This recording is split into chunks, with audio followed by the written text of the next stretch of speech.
On the Mustangs Sports Network from Learfield, this is the Hilltop Hoop Show, presented by SMU Cox School of Business, with head coaches Andy Enfield and Toyelle Wilson.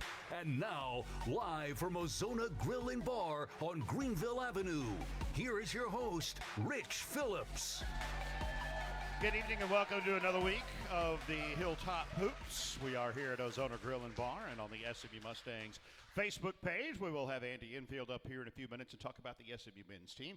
Toyelle Wilson did have a scheduling conflict this week, so in her place, we will welcome in Associate Head Coach Janine Parker. How are you? I'm doing well, Rick. How are you? Good. Yeah. This is year 3 in stint 2? Yes, Rich, year 3. And then you can take the 21. I was here before, so let's just round that up. So 23? Yeah. 23, yeah. It means a lot to you, obviously, being around here. It does. It does. My roots are here. You know, I feel like I'm an SMU alum. It's always good to come back and see the growth that the university has had, you know, especially in sports. So it's great to be a part of it. You guys got back from a long road trip to Boston College yesterday, 87-78 loss. And for starters, first time you had to play this year without your leading scorer, Nia Robertson, due to illness. Kind of give us an update on her and what her status is. Yeah, you know, she has an illness, and we decided not to take her on the trip because we didn't want to get anybody else sick. You know, we're down to 8 right now, so we wanted to be careful with that, and it's just really TBD, you know, day by day. Yeah, you can't afford to get anybody else out, can you? No, we can't. We cannot. But, you know, they say 8 is enough, so that's what we're going to rock with right now. So she is the 4th leading scorer in the ACC, but in her place yesterday, Zanai Jones and Kylie Marshall did their best to make up, each a career-high 21. They did. So proud of them, yeah. Let's give it up for them. Kylie, you know, we all know she can shoot the ball, and that's why we brought her here. And, you know, we go as our point guard goes. And Z came out in the second half, and she just turned it on. And, you know, the switch flicked on, and it flicked on very well. You know, you wish you could flip-flop our fourth quarter and our first quarter, but, I mean, it is what it is. The thing about our kids is we're doing what we can with what we have, and as long as they compete every day, we're proud of them. Yeah, 14 in the first, 31 in the fourth. If you flip that, but if you get that 31 in the first, I think we win. I think we win. Yeah, you're doing so much work to scramble back. It seems like, right? We are. You know, we had some good contributions from people that, you know, normally doesn't really put up a lot of points. You know, our freshman Cox, I mean, hell of a game she had yesterday. Very proud of her. And then, like you said, Kylie and then Z both having career highs, and then Jess, you know, getting the single rebounding record in a year. So it was a good night, yet not so good.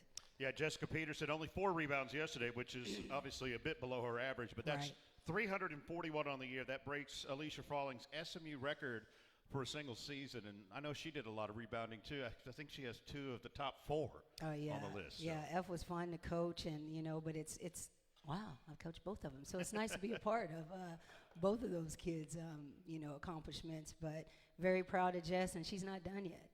Yeah. So, yeah. It has to be great, too, to see that from her after missing pretty much all of last year with injury, and to come back and play easily her best season. Oh, yeah, what a great story. You know, she stayed with it. She wanted to. She had something to prove, and she came out this year and having her best year.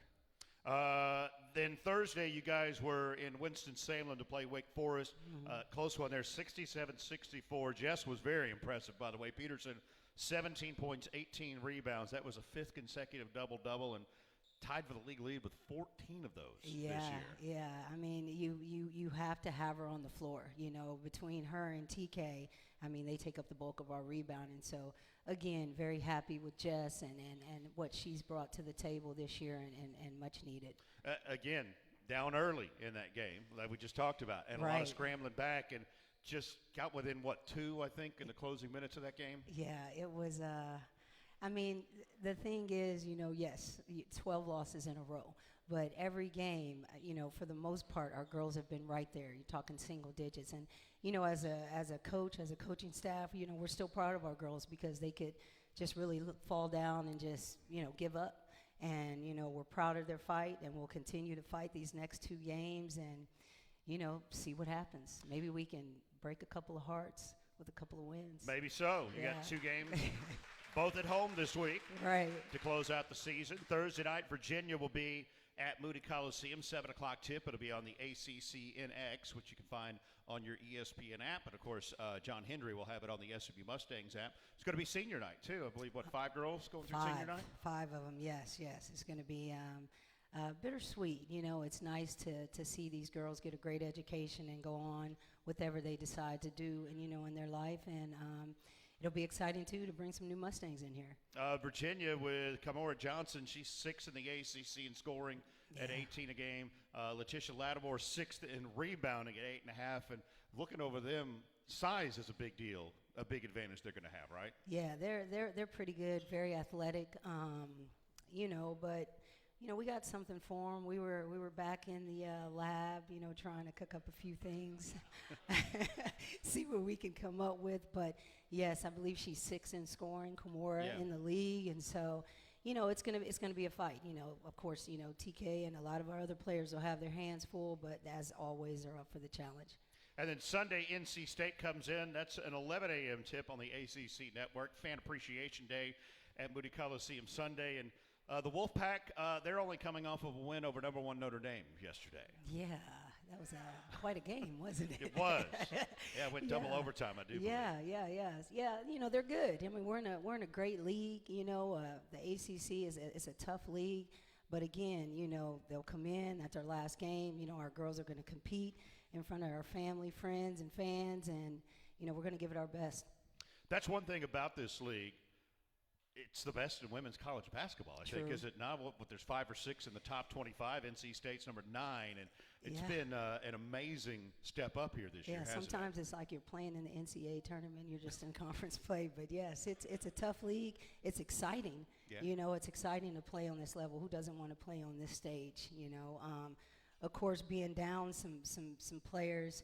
Can you imagine if we were healthy? Right. Across the board, but. It is what it is. We'll take this lesson, and whatever God has in store for us, we'll see. All right, 2 last chances to see the SMU women this year. Thursday night, 7 o'clock against Virginia at Moody Coliseum. Sunday, 11 a.m.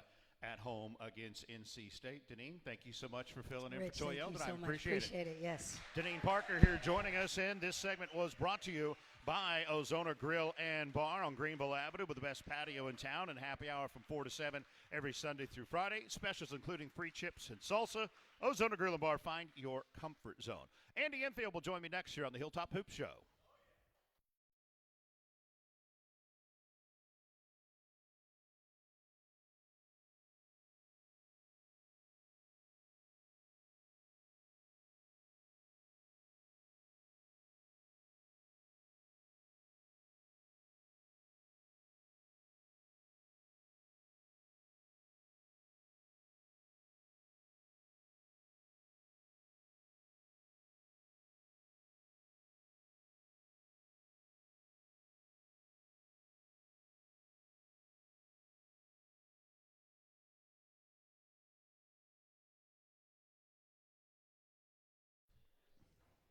Welcome back here to the Hilltop Hoops Show on Monday night, 7 o'clock here at Ozona Grill and Bar. By the way, I do believe next week's our last show of the season, so be here next Monday night, 7 o'clock at Ozona and on the SMU Mustangs Facebook page as we wrap things up. If you want to support your favorite Mustangs, join SMU's official NIL partner, the Boulevard Collective.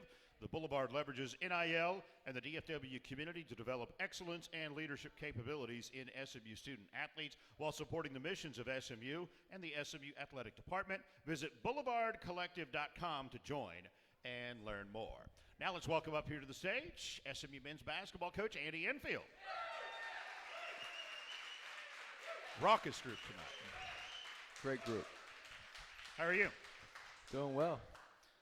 Come in, unfortunately, off a split last week. Did get to 20 wins. We'll talk a little bit about that here in a few moments. But Saturday night, 18th ranked Clemson came in, 79-69. They win it. They have been any more on fire to start the game? I believe it was their first 5 threes and 7 of their first 8 threes they made. And I think, like 32 of their first 36 were threes or something insane like that. It was ridiculous. Well, they shot the ball very well to start the game, and you give them credit. It's hard to make 7 out of 8 with no defense or in warm-ups, let alone in a game. So they did their job. They made a couple tough ones, a couple open ones, and that's the nature of sports. I was going to ask, was your defense what you wanted on some of their threes there? Well, and quite a few of them. Like the second one, their big guy, their 7-footer, popped out and Smet challenged. He shot it over Smet and switched it. So when guys make shots like that, that's kind of a shot that we want. Their 7-footer taking a three over our 7-footer. So they made shots. Their guard made his first four. He was shooting 29% in league play going into the game. He makes his first four. So the odds of that are not great, but he did a great job, played a great game. Yeah, Jaden Zachary at 19 and almost double his season average that he had right there. Down 11 with about 8 minutes to go in the first half. You had to be really happy to actually see your guys back in the lead. These guys don't give up. They fight and they stay after it, don't they? Well, we just told we took the great shot. When the team makes, I think, 24 out of their first 26 points, we're on 8 threes, and we battled and were able to take a 1-point lead with about 2 minutes left in the first half. So we went down 4 at halftime, and we got back in the game. Start of the second half, not what you wanted to see, obviously. A Clemson jumper, you had an unforced backcourt violation and a three, and timeout right away. Obviously, not the way that second half was supposed to start out. The timeout was the officials missed a shot clock violation, so we were down 6, and they missed a jump shot. The shot clock ran out. They got the offensive rebound, kicked it out for 3. So I called timeout to argue the shot clock violation, but they said, sorry, we can't do anything about it, because we didn't call it on the floor. So instead of being down 6, we're down 9, and then most of the second half we played between 8 and 12, 8 and 13 instead of between 6 and 10. So it's a big difference with a couple possessions here or there, but it was frustrating to start the second half like that. Yeah, and then, as you said, hung out in that 8 to 12 range there. What did Clemson do late in the game to kind of break it open a little bit more? Well, we just did. We missed so many wide open shots and missed a couple layups. I think Smet had a ball screen roll where he had an uncontested layup. He missed an uncontested layup in the first half. Kerry Okendo drove in, was an 8-point game, and missed a right-hand layup, and they went down and made a 3. So when you have those 4 or 5 point swings, when you miss an easy shot and they go down and make one, you can only have so many of those in a game against a team as Clemson ranked top 20 in the country, and you can't do that too many times and expect to have a chance to win. How much are you guys still feeling the effects, especially offensively, playing without Boopie Miller right now? Well, I think you take your leading scorer and leading assist guy and your speed out of your lineup, it's going to affect you. It hurt us against Wake Forest. The Notre Dame game on the road, I thought all our guys played great. We have 6 guys averaging double figures, but when you take one of those guys out there, including your lead guy that creates the pace of play and puts pressure on the defense, it is hard because he is a very unique player in our system. And B.J. Edwards had to play 38 minutes against Clemson at the point, and Chuck Harris had to handle the ball, and it played a lot of minutes, and those guys get tired, worn down. And Tibet was actually sick on Saturday. He had the flu, so he wasn't there. So he's our third lead guard, and he was out as well. So it put a lot of pressure on our guys, and I felt bad because our guys played hard. They just ran out of gas, and we tried to give them breaks, but Clemson played well, and we just kind of ran out of gas. Any update on Boopie's health and his status this week? Yeah, it's progressing. His foot is progressing. We're very optimistic that he can play, whether it's later this week or next week. He wants to be on the court as soon as he can, but at the same time, he has to be healthy first. Smet Yigitolu, limited by some foul trouble the other night. He did still have 10.7 rebounds.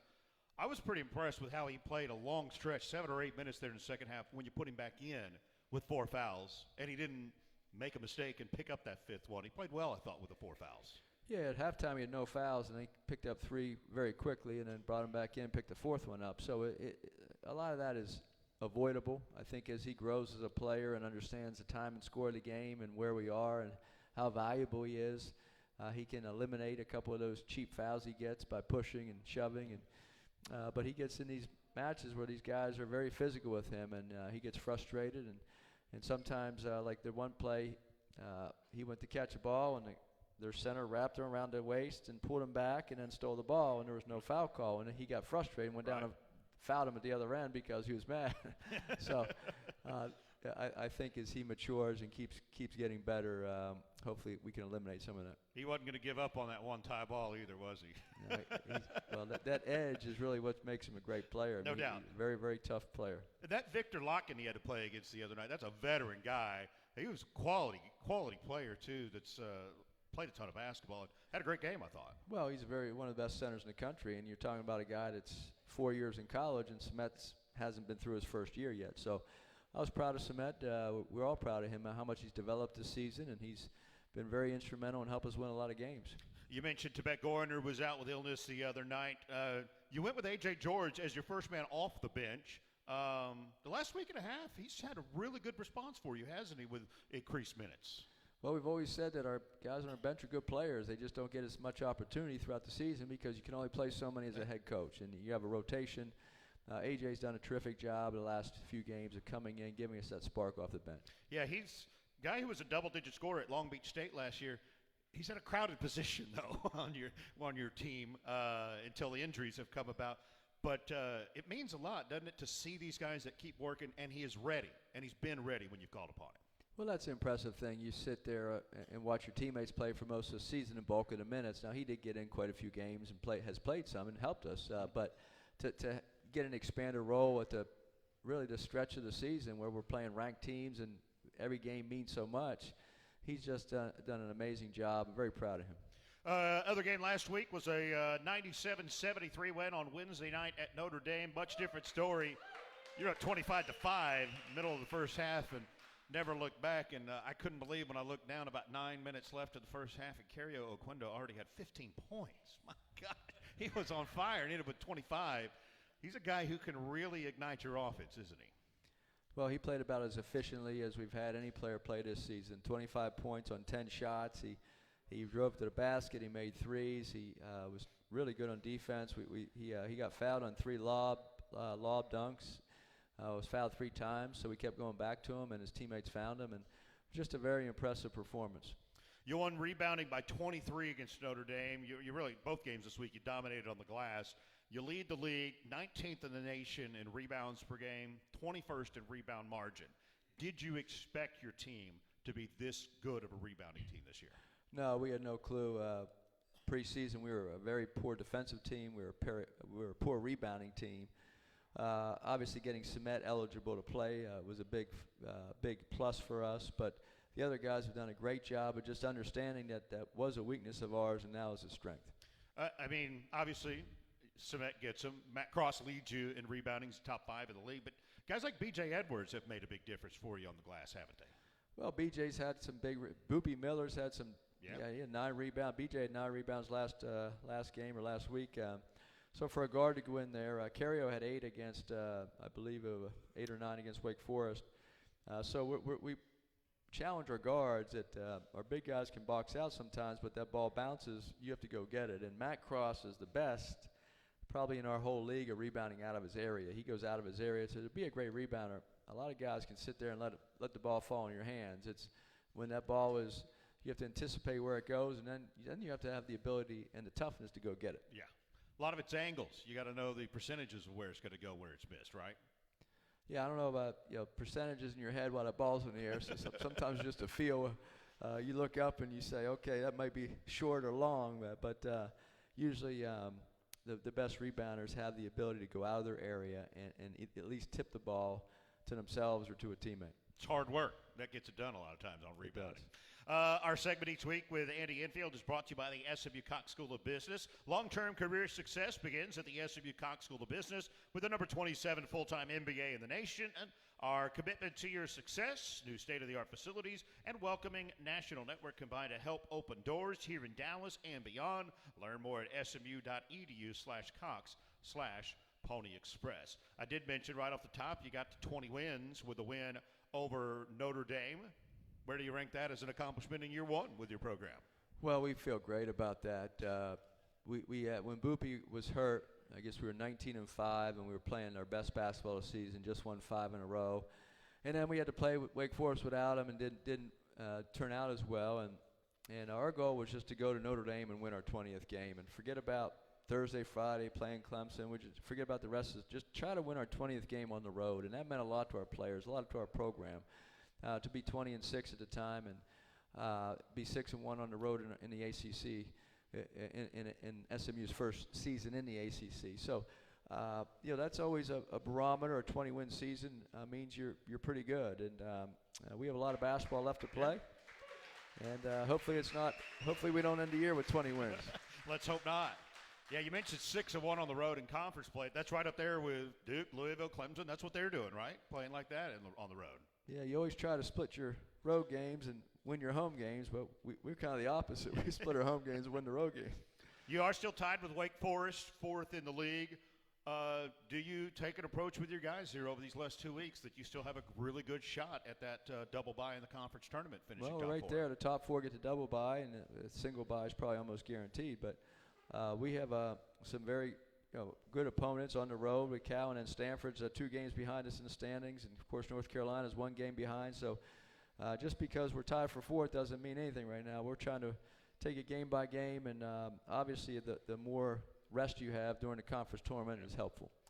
Wanted to talk a little bit about kind of what you had before you got here to SMU at USC, and specifically how over the last 7 years you've had a penchant for something. Getting guys drafted by the NBA. 8 players over the last 7 years, which ranks pretty high on the list, by the way, of schools getting guys drafted. And we'll start first. I wanted to mention about Evan Mobley. He was the 3rd overall pick in 2021 by the Cleveland Cavaliers. Made his first All-Star game this year. And your assistant, Eric, his dad, got to go see him play in the All-Star game. That'd be great for him. Yeah, he sent me a picture of Evan. It was really special. I think last night Evan had like 25 points, 16 rebounds, 7 assists. The guy's incredible.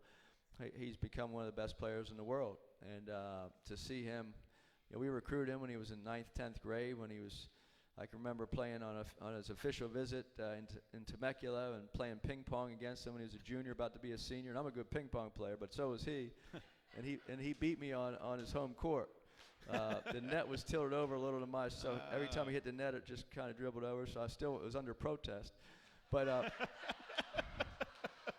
but I got him back his freshman year. We had like a March Madness ping pong tournament in the hotel waiting for March Madness, and I beat him in the championship, so I got him back. But to see how much he's improved as a player, and just to know what a special young man he is, and what he meant to our program at USC. But just to see a guy develop like that so quickly, and to be one of the best players in the NBA is pretty cool. His reach has to give him great advantage in ping pong, doesn't it? Well, 7'4", it's a lot longer than mine. Yeah. Last year you had Isaiah Collier drafted 29th by the Jazz, Bronny James 55th by the Lakers. Collier's had a pretty good year as a rookie, 7.6 assists he's averaging so far. He's getting better. He's got a chance to be a very good player. Just has to figure it out. He certainly is playing much better now. Once he has some games under his belt, he's doing a great job. And then Evan's brothers, Isaiah, was drafted by the Cavs in 2022. Okay, help me out here. Onyeka Okongwu, 6th by the Hawks in 20. Kevin Porter Jr., 30th by the Bucks in 19. And then in 18, DeAnthony Melton, number 46 by the Rockets. And Chimezi Metu, right, number 49 by the Bucks. It's a pretty good little run you've had there, guys. Yeah, and Drew Peterson plays for the Celtics now. He didn't get drafted, a 6'8" guard for us. He got a championship ring last year in his rookie year. And Jordan McLaughlin didn't get drafted, but he worked his way through the G League, and he's been in the NBA 6 years, backup point guard right now. And so we've had a lot of guys, 11 total NBA players, and they're all just terrific, what they meant to our program. But the cool thing is we've had 1 and dones, 2 and dones, 3 and dones, and 4 and dones, and Drew was 5. So there's no special formula. Guys have to leave when they're ready to play at that level. And usually, as a head coach, we don't get involved with the decision whether to stay or leave. All we do is give the information, because it's the NBA's decision whether they're ready or not, and then the family's decision whether they want to go or come back to college. You hate to lose them early, but it's a good problem to have, right? Well, we thought Onyeka Okongwu, Isaiah Mobley, and Evan Mobley were going to play together. Well, Onyeka left after his first year. Isaiah stayed. Evan came in and left after his first year, and we did go to the Elite Eight with Evan and Isaiah together. Onyeka had left, but we going to the Elite Eight, 1 game away from the Final Four was great. Lost to undefeated Gonzaga team at the time, and then Evan went on to the NBA. But yeah, sometimes you try to plan for your roster, and they leave early. But good for them. If they're ready, they're ready. Worse problems to have than guys going to the league. Exactly. Right? You stay in touch with all those guys much? Try to. When in the business as long as I have, I know a lot of guys, a lot of players, coaches, but we had a lot of them stop by here in Dallas this summer. USC guys, pros, and then some of my guys. I just got a text from a player I coached at Florida State. He's going to be when I was assistant coach. He's going to be on the Bay trip. I'm going to get together with him, and cool. I haven't seen him in probably 14, 15 years. So you always have that relationship with players. That's a really one of the great things about this business. It's special. You don't see these guys for years and years, and you pick right up. It's like your fraternity or sorority sister in college. You haven't seen your sorority sister in 20 years, and you could sit down here and like it was yesterday, and that's the way it is here with a lot of our ex-players. I'm sure you want all your guys to get drafted. I'm sure all your guys want to get drafted too, or they wouldn't be here. Is it a goal that you set out to get guys to the league, or is it just kind of a byproduct of what you do and what they do that get them there? Well, I think certain systems and certain player development staffs have a track record of success of producing guys that can play in the NBA, and I think I have an incredible coaching staff as a head coach. They've done an amazing job of player development, and then our system is we play an NBA-style system, so I think that helps a lot of our guys to be ready at that level a little quicker than maybe elsewhere. 2 games this week. You mentioned it, going out to your old home, out to California this week. It's going to be fun to get back out in the old Pac-12 roots for you? Well, my home is Southern California where it's warm. We're in the Bay Area. I guess it's warmer than here right now, but no, we love the Bay Area trip. The Cal is the best hotel we stay in.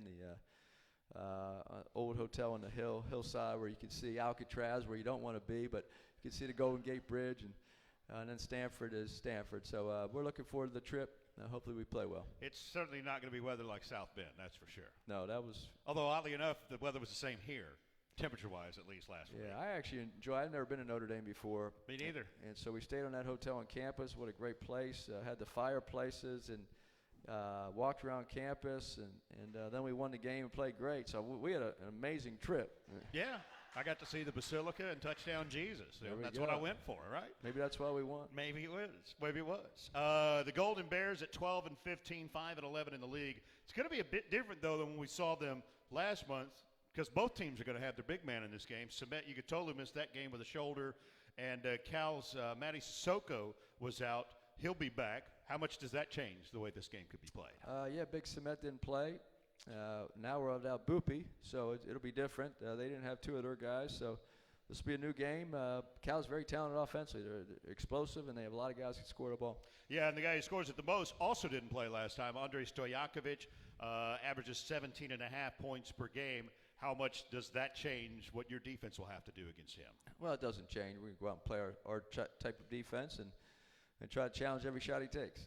And then Saturday, wrapping up that trip, by the way, Wednesday night's game, 10 p.m. Central Time. Y'all stay up late with us. It's on ESPN2. Scott Garner and I will have it on the SMU Mustangs app. Saturday at Stanford, that's a 4 o'clock start on the ACC network.